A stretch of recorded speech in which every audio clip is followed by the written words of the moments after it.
चलिए, very good morning. Next हम time domain analysis में हम डील करते हैं स्टडी स्टेट रिस्पांस के साथ में।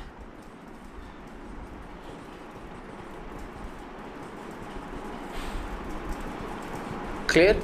अभी हमने देखा पिछले लेक्चर में, बहुत छोटे से लेक्चर में हमने देखा था कि स्टडी स्टेट रिस्पांस बेसिकली किस पे डिपेंड करता है, सिस्टम के टाइप के ऊपर डिपेंड करता है। क्लियर? चलिए, स्टडी स्टेट रिस्पांस में हमको जो चीज कैलकुलेट करनी है वो सबसे इंपॉर्टेंट चीज है, वो होती है सिस्टम में एरर। क्लियर? आपके सिस्टम में एरर कितनी है। अगर मुझे सिस्टम में एरर निकालनी है तो मैं यहां पे निकाल सकता हूं। एक क्लोज्ड लूप सिस्टम के लिए, एक बेसिक क्लोज्ड लूप सिस्टम के लिए हम यहां पर एरर निकालते हैं। ठीक है, यहां पे देखते हैं हमारे पास में एक सिंपल क्लोज्ड लूप सिस्टम है। ये रहा आपका closed loop system. This is your G of S, this is your H of S। Clear? यहां पर आप एक नोट बना के लिखते हैं BS, यहां पर क्योंकि पॉजिटिव फीडबैक है।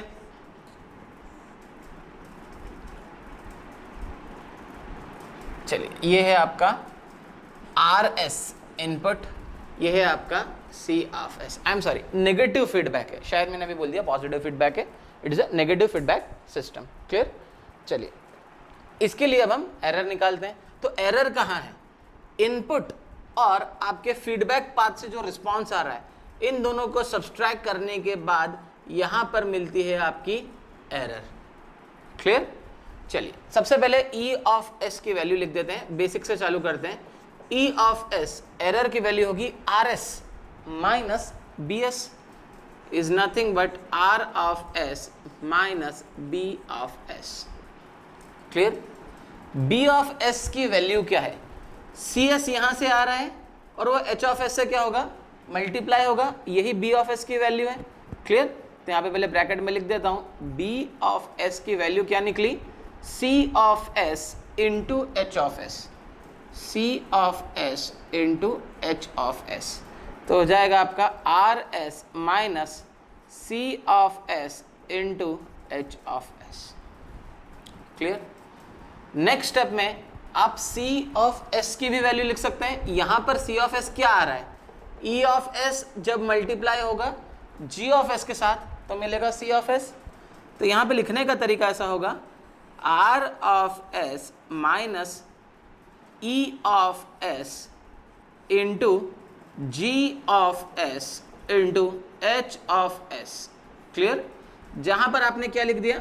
C ऑफ S को लिख दिया आपने E of S into G of S, E of S into G of S। Clear? Equal to के इधर तो एरर चली रही है, E of S, E of S।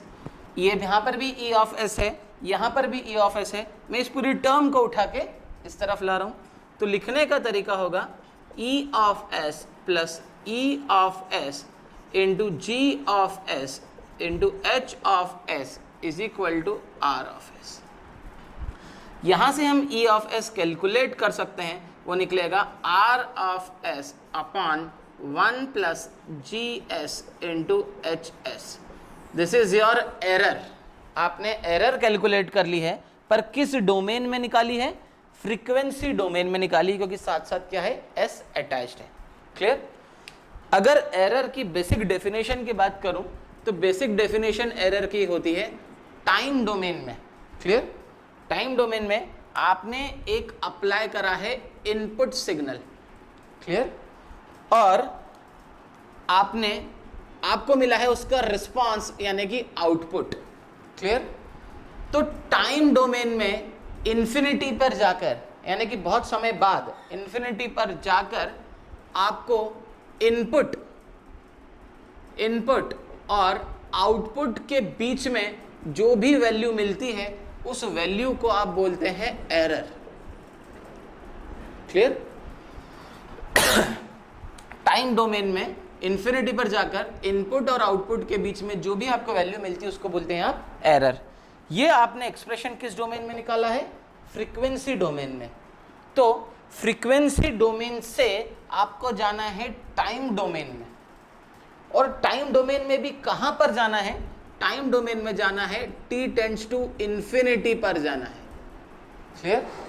तो आपको पूरा इनवर्स लाप्लास ट्रांसफॉर्म वगैरह लेने की जरूरत नहीं है, एक बहुत इंपॉर्टेंट थ्योरम है जो आपके लिए काम कर देगी, उसका नाम है final value theorem. Clear? Final value theorem. Final value theorem क्या करेगी? फ्रीक्वेंसी डोमेन से डायरेक्टली टाइम डोमेन में ले जाएगी, और टाइम डोमेन में भी कहां पर?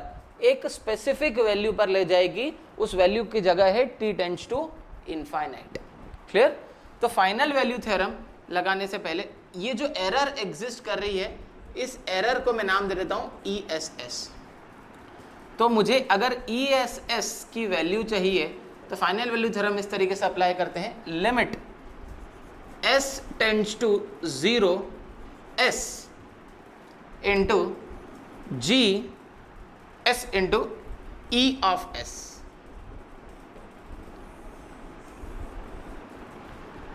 क्लियर?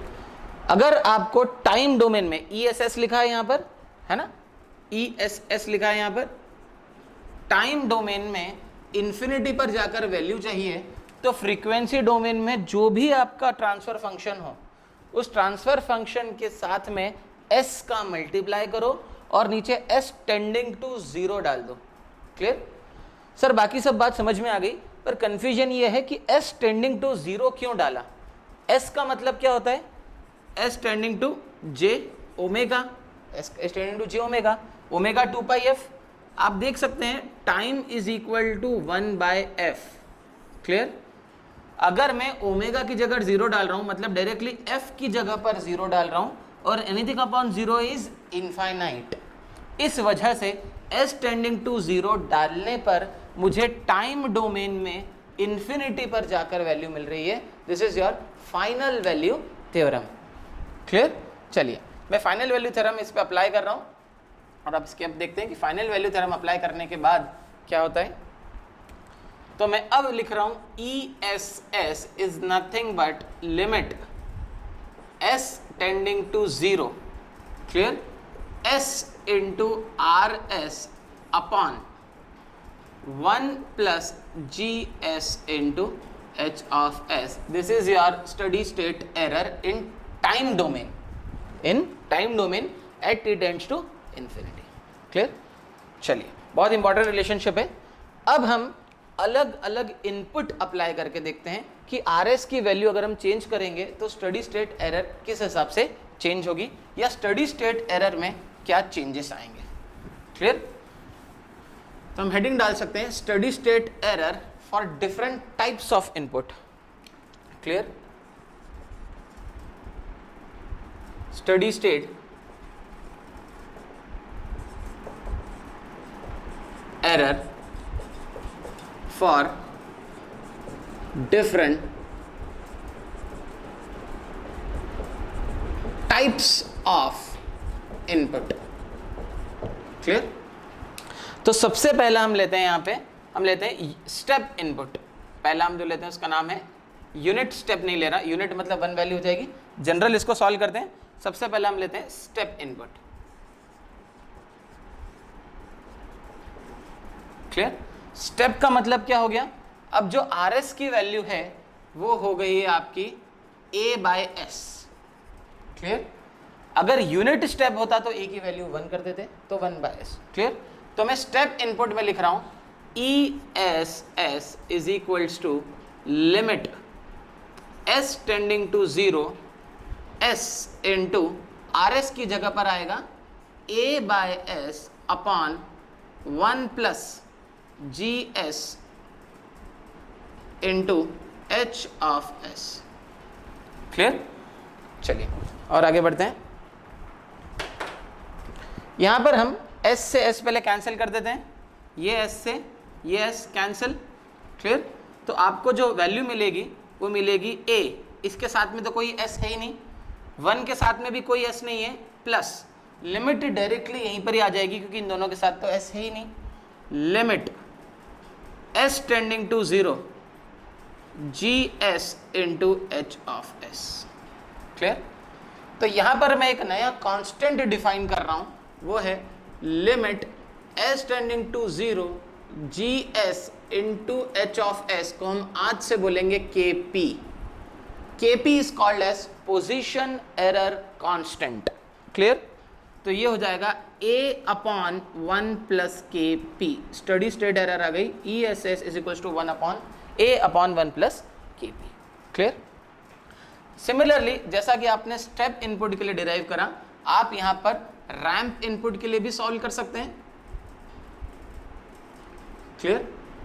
अगर जनरलाइज्ड रैंप इनपुट लूं तो यहां पर आर एस की वैल्यू हो जाएगी a by S square. Clear? वापस से मैं स्टडी स्टेट में पुट कर रहा हूं, E S S is equals to limit S tending to 0. Clear है ना? एस तो as it is S into R S की जगह पर आ जाएगा यहां पे a upon S square upon 1 plus G S into H of S. ये एक एस से एक एस कैंसल, ये एस डिनोमिनेटर में जाएगा, तो लिखने का तरीका होगा a limit S tending to 0 a upon S plus S into G S into H of S. Clear? S tending to 0 डालेंगे तो 0, ये टर्म 0 हो जाएगी, सिर्फ यही टर्म एग्जिस्ट करेगी. तो ये लिखने का तरीका यहां पर होगा limit S tending to 0 a upon S into G of S into H of S. Clear? यहां पर कई बार स्टूडेंट्स को कंफ्यूजन होता है, वो ये होता है कि सर अगर s टेंडिंग टू 0 है तो यहां पर s मल्टीप्लाइड है, तो किसी भी क्वांटिटी में अगर आप 0 का मल्टीप्लाई कर दें तो आंसर तो 0 ही आएगा. तो यहां पर आपने 0 क्यों नहीं करा? क्लियर? तो उसका आंसर ये है कि बेटा जीएस इंटू एच एस हमको अभी पता नहीं है कि क्या है. हो सकता है कि जी एस इंटू एच एस के ओरिजिन पर कोई पोल हो, मतलब हो सकता है ये वैल्यू हो 5/s. तो आप देख सकते हैं अगर आप जी एस इंटू एच एस की जगह पर मैं 5/s डालूंगा तो कैसे लिखूंगा उस फंक्शन को, a upon S into 5/s और लिमिट s टेंडिंग टू 0. तो हो सकता है कि ये s से ये s कैंसिल हो जाए और आपका आउटपुट पर क्या मिले, 5 मिले. इस वजह से इस टर्म को मैं अभी कंप्लीटली 0 नहीं कर रहा हूं, जबकि इसको एक नया नाम दे रहा हूं, limit s tending to 0 s into G S into H S is nothing but kv. kv is called as velocity error constant. Clear? तो आपको जब आपने अलग अलग इनपुट अप्लाई करे तो पहली बार आपको स्टडी स्टेट एरर मिली a upon 1 plus K P, second time आपको स्टडी स्टेट एरर मिली a upon K V. Clear? Third, हम एक और इनपुट इसके ऊपर अप्लाई कर सकते हैं, वो है आपका पैराबोलिक इनपुट. क्लियर? चलिए मैं इसके ऊपर अब पैराबोलिक इनपुट अप्लाई कर रहा हूं. तो पैराबोलिक इनपुट अप्लाई करने के लिए point number third, parabolic input. Parabolic input apply करने के लिए मैं आर एस की जगह पर लिख रहा हूं a upon S cube. Clear? चलिए तो स्टडी स्टेट एरर हो जाएगी E S S is equals to limit s tending to 0. Clear? s into a upon S cube upon 1 plus G S into H of S. Clear? एक s से एक s cancel, तो नीचे बचेगा सिर्फ S square. S square यहां पर भी जाएगा, यहां पर भी जाएगा, ये हो जाएगा a अपॉन, है ना, मैं फिर से लिख रहा हूं यहां पे, ये हो जाएगा आपका limit s tending to 0 a upon S square plus S square into G S into H of S. S tending to 0 डाल देंगे तो ये टर्म 0 हो जाएगी, पर एस टेंडिंग टू 0 डाल देंगे तो ये टर्म 0 नहीं होगी, क्योंकि हमको नहीं पता कि जी एस एच एस के ओरिजिन पर कितने पोल्स हैं. क्लियर? तो आपको जो फाइनल आंसर मिलेगा वो हो गया आपका a upon S limit. Clear? Limit s tending to 0 a upon s square into G S into H of s। Clear? मैं यहां पर फिर से इसको लिख रहा हूं, limit s tending to 0 s square into G S into H of s is called as